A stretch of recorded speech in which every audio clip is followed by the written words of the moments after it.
What's up, everyone, and welcome back to the Randi Roundup. Today we are getting after it with breaking news regarding Donnie T and his incoming day as president, which is 1 week from today. I have a lot to share with you, so let's get after it. Now, first, we have Bitcoin today that is bouncing again between that range between 90K and 98K. Bitcoin is currently sitting around 93,000, down less than 1% as of recording.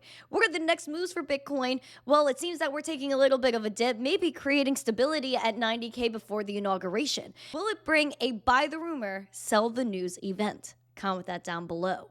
Now we're going to get into your top gainers and your top losers for today. Your top gainers are as follows, according to CoinGecko. We have Lido DAO up 4%, Leo token up 2%, Monero up 1.5%, and we have some stable coins in the way, but then we have Hyperliquid up 0.2%. Now we also have your biggest losers today. We have Athena down 9%, WorldCoin down 8.8%, Tokenized Exchange down 9%, Celestia down 8%, and BitGet token down 8%. First, Liz Warren is back at it again, and you better put those fire emoji, Liz Warren emojis in the comments, because she sent a letter, a 31-page letter to the Treasury Secretary nominee asking whether stablecoin should be under OFAC jurisdiction, along with a bunch of other crypto questions. Liz Warren, why don't we address the corruption first, please? Regarding the Coinbase case with the SEC, maybe we faced another win here, with the chief legal officer from Coinbase putting up a tweet, especially because the SEC has come after Coinbase for things, again, that we have no rules for in this country. So why are you coming after Coinbase in the first place? Here we go. Paul tweeted, "We have just won our petition at the Third Circuit, rebuking the SEC for its order denying our rulemaking petition." Again, what are securities, what are not? The court held that the SEC's order was conclusory and insufficiently reasoned, and thus arbitrary and capricious, that beautiful line we always see. And they grant Coinbase's petition in part and remand to the SEC for a more complete explanation. It's about time. The SEC has to answer what's a security, what's not, and why have you wasted taxpayer dollars coming after these crypto companies. It's inexcusable. Now, we know that Donald Trump's inauguration is going to bring some spice. Now, we know that Jamie Dimon from JP Morgan, and this goes back to Liz Warren as well, talking about Jamie Dimon, what would you do if you were the government regarding Bitcoin? And Jamie Dimon, well, if I was the government, then I would shut it down. And then calling it a pet rock in the past. Now, when asked about it again, this is what Jamie Dimon had to say. You said that it's as useless as a pet rock. What do you really think? You're going to have some kind of digital currency at one point. So I'm not against crypto. You know, Bitcoin itself has no intrinsic value. It's used heavily by sex traffickers, money launderers, ransomware. So I just don't feel great about Bitcoin. I applaud your ability to want to buy or sell it. Just like I think you have the right to smoke. But I don't think you should. Typical Jamie Dimon. Typical. When how long have they been offering Bitcoin exposure to their clients? How long has he had JPM coin? How long has he had deposit tokens? Do your own research. It's been years.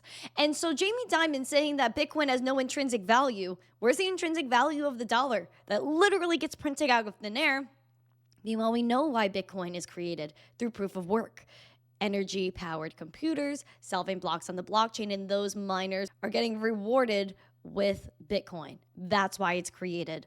Jamie Dimon has no idea what he's talking about. Furthermore, we do have more bullish news besides Jamie Dimon trying to rain on our parade. We have the Washington Post reporting something quite interesting. I'm going to pull it up here.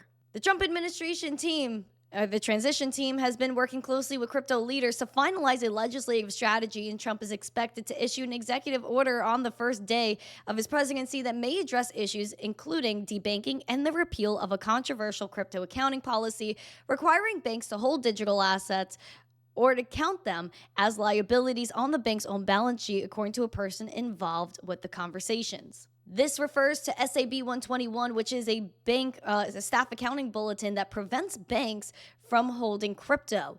This is something that, you guessed it, hucksters, Gary Gensler was supporting. This getting thrown out would be super bullish for crypto, but more bullish for the banks, as we know that they need to hold Bitcoin, they need to hold crypto to save themselves, and they also would gain a lot of business by offering crypto exposure to clients. Among those executive orders could possibly be a strategic Bitcoin reserve, which again is rumored to have happened anyway within the first 100 days of Trump's inauguration. Again, the government holding 1 million Bitcoin accumulated over the course of 5 years, initially proposed by Senator Cynthia Lummis. All I know is that the United States has been missing out on crypto business, and who has been capitalizing? El Salvador, who has been welcoming all Bitcoin forward guests.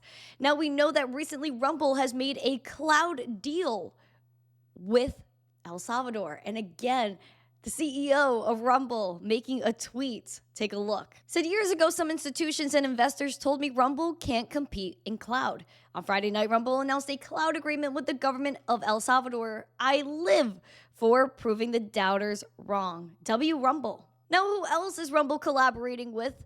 Who also is moving their HQ to El Salvador? Tether. Tether is moving their HQ to El Salvador. Again, another miss for the United States. We see here the Tether CEO, Rumble plus Tether plus El Salvador, freedom nations and companies coming together. Aww. How cute. This is something we all expected. Freedom of speech, freedom to be your own bank, freedom to use your stable coins is all going to El Salvador. And cheers to Nayib Bukele for putting his neck out there and allowing crypto companies to come and build. This is what the future is about, is building collaboratively. And it seems like the US government for the past 4 years has not been collaborative in the right way. This is all I have for you for your Randi Roundup today, and I know it was a spicy one, but we live for the spice, the zest, and the education. So if you haven't yet, please join our Discord. Please tune in to my latest Newsmax hit as well, posting on X, YouTube, Instagram, and TikTok. And make sure you like, subscribe, comment your thoughts on this episode, and of course, share it out with friends so more people know what's going on. Have a beautiful day, and as always, stay zesty. Peace.